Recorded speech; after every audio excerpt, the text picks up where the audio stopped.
Somos mais que bem-aventurados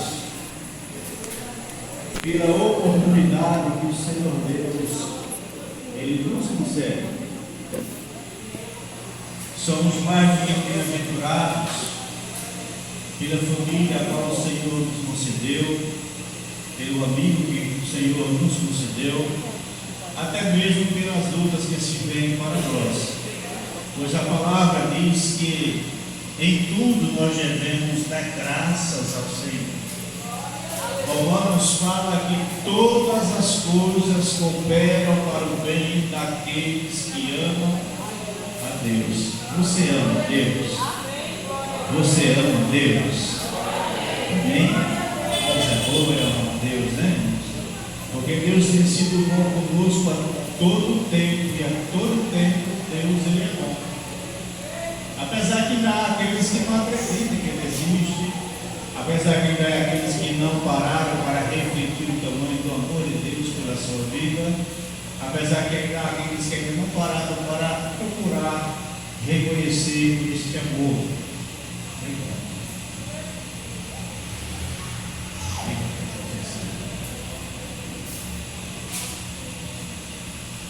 Mas bom que nós ainda estamos por aqui. Mesmo as nossas falhas e limitações, nós buscamos entender, compreender e agradecer a Deus pelo dom da vida. Porque a Bíblia vai dizer que a nossa salvação não vem das nossas obras, não vem das nossas ofertas, não vem do nosso conhecimento, não vem da nossa capacidade de decidir e resolver certas situações. A nossa salvação provém de Deus, é um presente dele para a gente. E não é porque nós somos merecedores, é porque a graça dele foi manifesta sobre as nossas vidas. E a palavra graça traz o sentido de favor imerecido. Eu costumo dizer que a gente não éramos, não somos e nunca seremos merecedores desse amor. Mas ainda assim, Ele te ama. Ainda assim, Ele te ama. Ao olhar na sociedade, ao olhar as pessoas que nos servem, olha para a gente não dá um real furado. Se um real já é pouco, imagine furado. Que valor dá, né? Mas o Senhor olhou para a gente e viu um valor tão grande em nós, que não se importou de pagar o maior preço que já existe. Parece aqui que ele vem. Preço de sangue.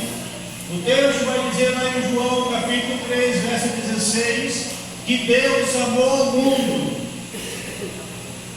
e entregou Jesus, a fim de que todo aquele que nele crê não pereça, mas tenha.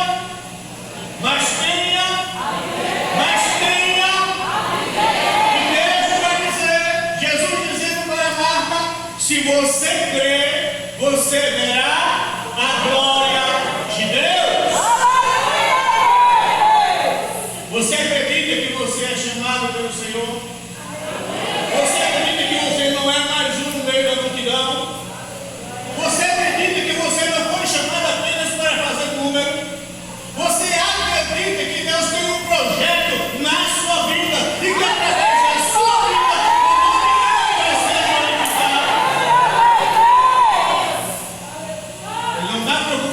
você fez ou deixa de fazer. Se você sabe ou não falar, se você tem grau de escolaridade ou não, ele está interessado se o seu coração está aberto para ele morar na sua vida. E quando ele faz morar em uma pessoa, aonde essa pessoa chega, o poder de Deus é manifesto. E ele é curado, o opresso é liberto, o inimigo vai receber a libertação, vida vai ser salva e o nome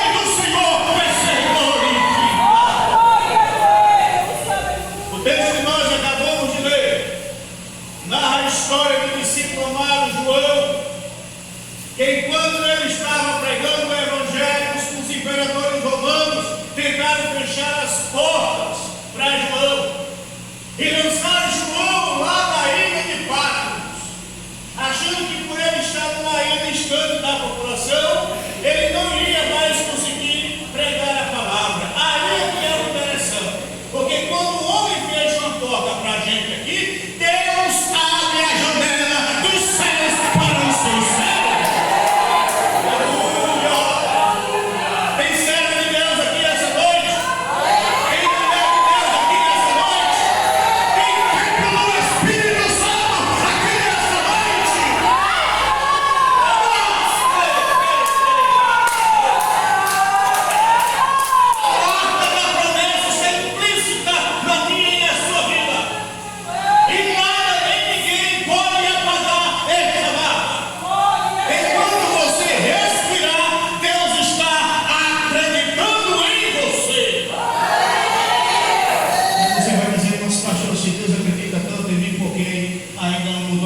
Simplesmente porque você, eu, nós ainda não acreditamos em nós mesmos.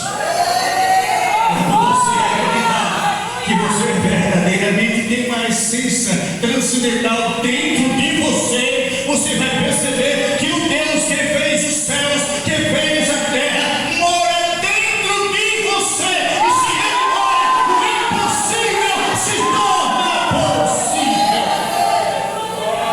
E é por isso que Deus nunca desistiu da humanidade. É curioso isso. Porque quando você vai lá para Gênesis, na queda de Adão, o inimigo achou que Deus havia desistido do projeto. Quando chega lá em Noé, o texto vai dizer em Gênesis 6 que Deus se arrependeu de ter feito.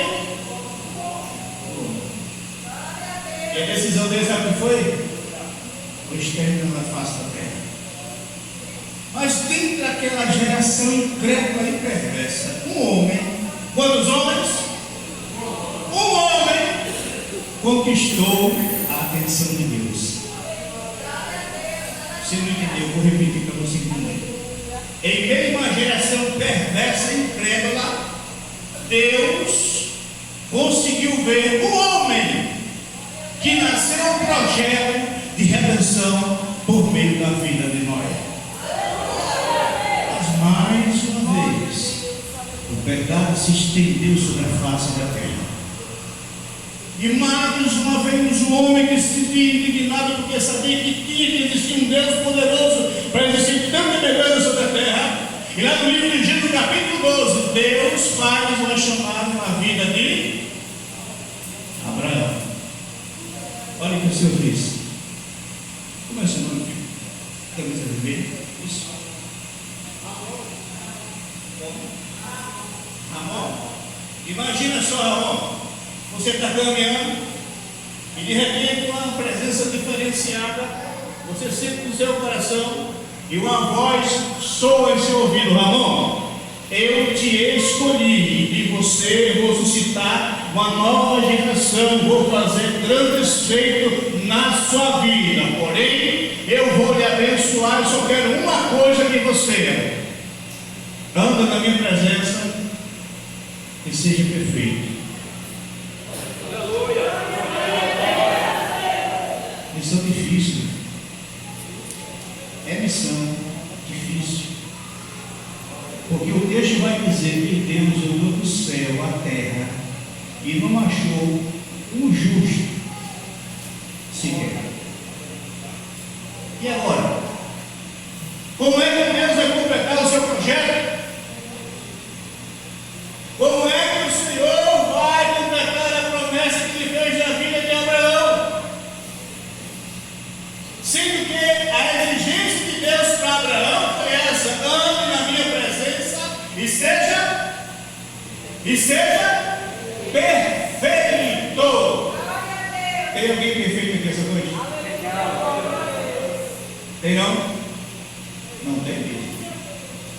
E o que é que nos faz então alcançar a promessa? A palavra de uma letra: amor. Incondicional. Que Ele ama do jeitinho que você é, que olhou para você do jeitinho que você é, e que acredita em você do jeitinho que você é. E é exatamente do jeitinho que você é que o inimigo quer apagar a chama do chamado de Deus na sua vida.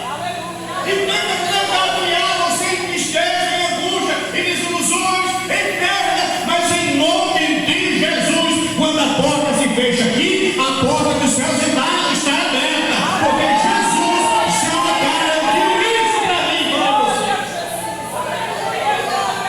Ah, pastor, mas a luta é grande. Se você quiser abrir a sua Bíblia e acompanhar lá no Evangelho de Mateus, capítulo 16, no verso 18. Jesus disse assim para Pedro: Pedro, tu és pedra, sobre esta pedra eu edificarei, e as portas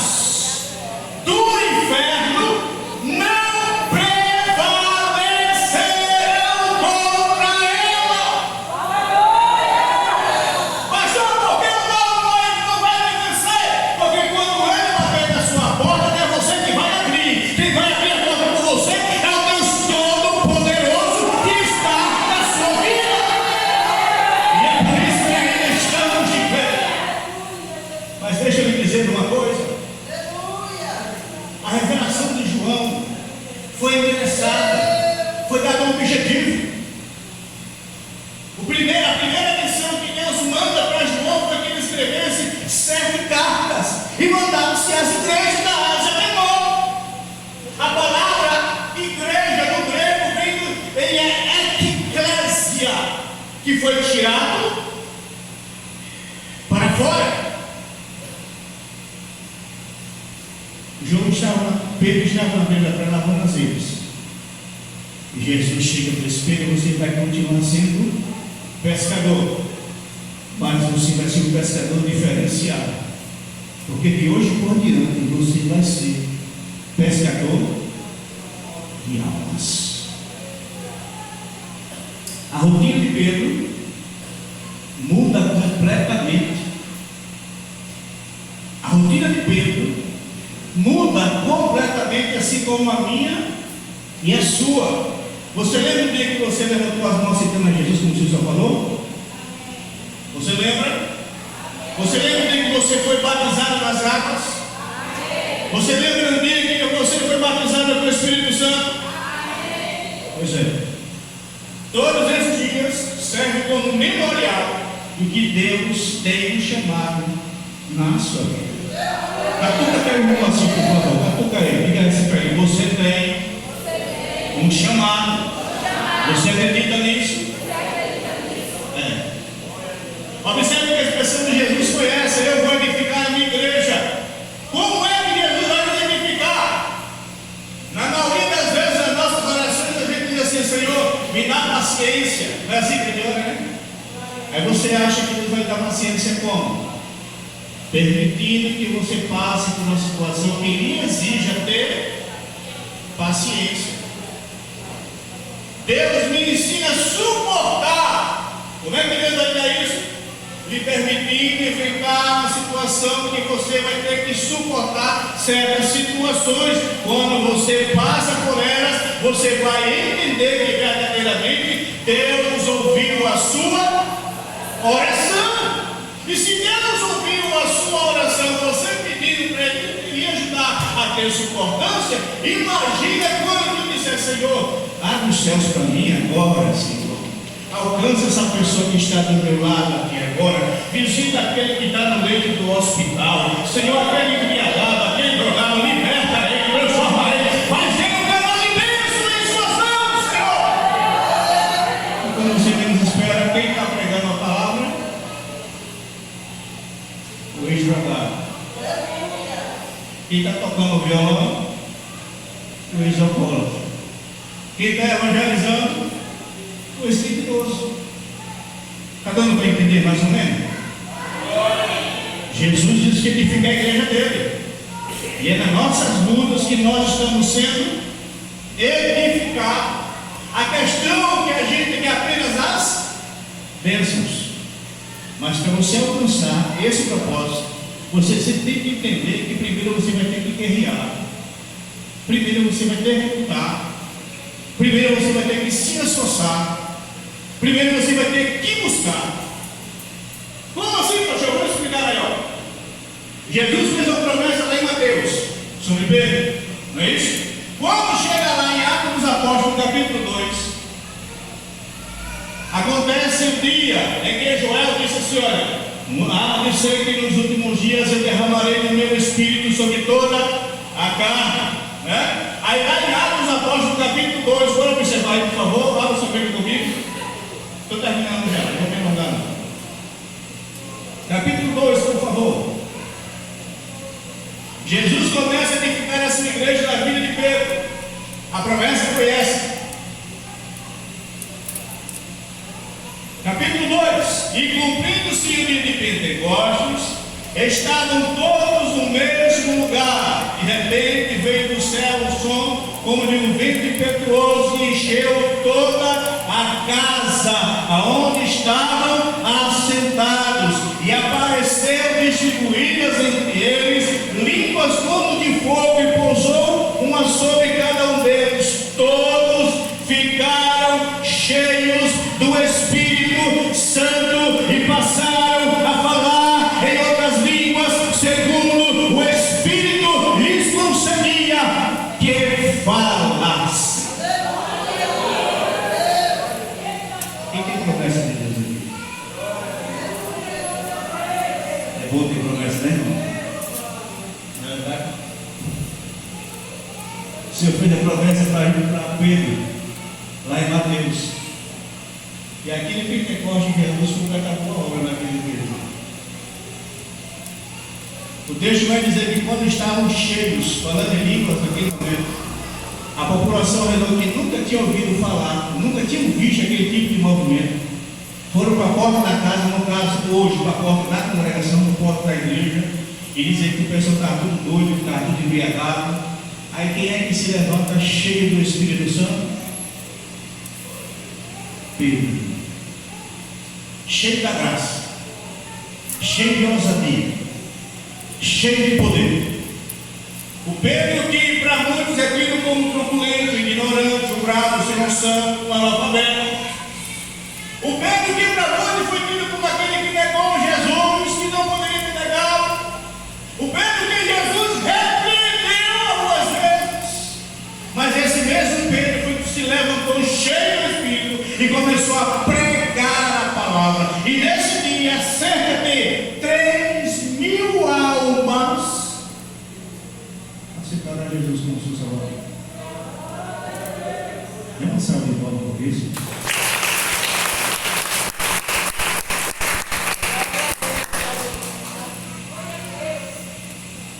Imagina só, um sermão. Você já pensou? Qual o seu nome, filho? Damião. Você já pensou, Damião, que essa unção de Pedro o Senhor derramasse na sua vida?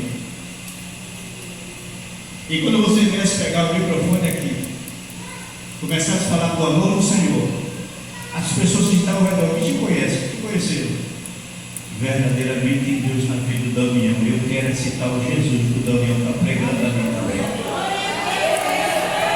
Você já pensou se essa unção que veio sobre a vida de Pedro caísse hoje na vida de cada um de nós que aqui está? Se um homem só ganha 3.000 almas para Jesus, imagina o que Deus não ia fazer na cidade de Antioquia, no estado de Alagoas, no país ou no mundo. Ao chão você quer chegar? Vou explicar. Duas razões. Ou a gente diz que tem e não tem, ou esse Deus que a gente segue não tem poder. O Jesus que você segue é poderoso? O Deus que você serve é poderoso?